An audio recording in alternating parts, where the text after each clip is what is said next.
Mr. Speaker, whatever happened to the Republican Party? Well, it got off track, it failed to perform, and it got fired. I mean, that's the great genius of America, is that if you don't do your job, the customer gets to choose somebody else. So where does it go now?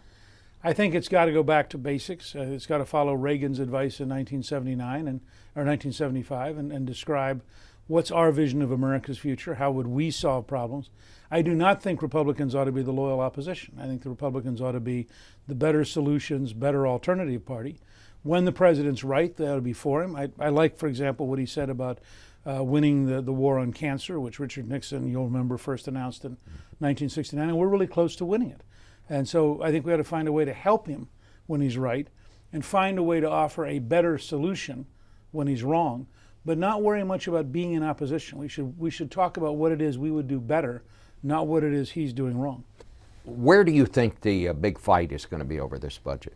I think that what President Obama has done is outline the boldest effort to remake America since Lyndon Johnson's Great Society in 1965.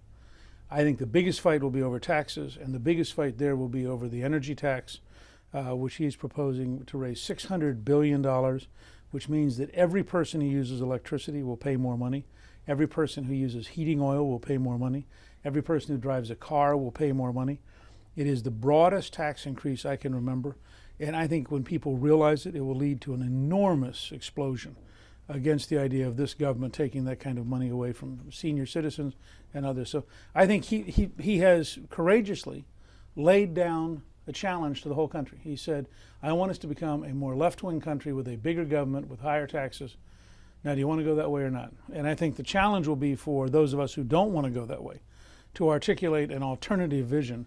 But I think this budget sets the stage for the biggest fight over the future of America since 1965. Do you think this budget marks what could be the end of the Reagan era? Oh, I think if the country acquiesces and allows this scale of tax increase, this scale of government, and a lot of it goes back to Bush. I mean, the economic strategy is a Bush-Obama strategy.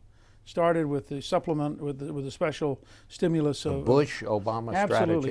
It started in 2008 with the stimulus that failed in the spring, the housing bailout that failed in the summer, the Wall Street bailout that failed in the fall. Now we've had another stimulus package that will fail. All of these efforts to transfer power to Washington in the end are doomed. They're not going to work. But that's what the argument's going to be. I mean, those people who believe in big government are going to say, the only way we're going to fix things is to have the Treasury bureaucracy run banking. Those of us who believe that the mistakes, in fact, have been bad government and bad judgment are going to have to make the argument that there's a better future for America without putting all this power in Washington. Let me ask you one more question, and that is your reaction to the plan to draw down the troops in Iraq. It looks like you're going to have John McCain supporting the president here, and maybe Nancy Pelosi and Harry Reid dubious. Well, I think the president, there are a lot of places I'm going to disagree with President Obama. I think on national security, he is trying very hard to be responsible. And I think that the general direction, ironically, is very close to where Bush was going. I think having Secretary Bob Gates do it, having General Petraeus do it. I mean, these are all professionals.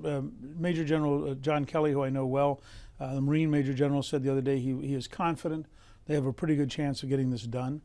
These are serious people who have seen their friends die trying to help the people of Iraq, and they would not, I think, tolerate a plan that they thought was doomed from the start. The president, I think, is showing caution, and I suspect that his anti-war friends on the left must feel almost betrayed by the way in which he's increasing strength in Afghanistan and is being very, very deliberate in Iraq.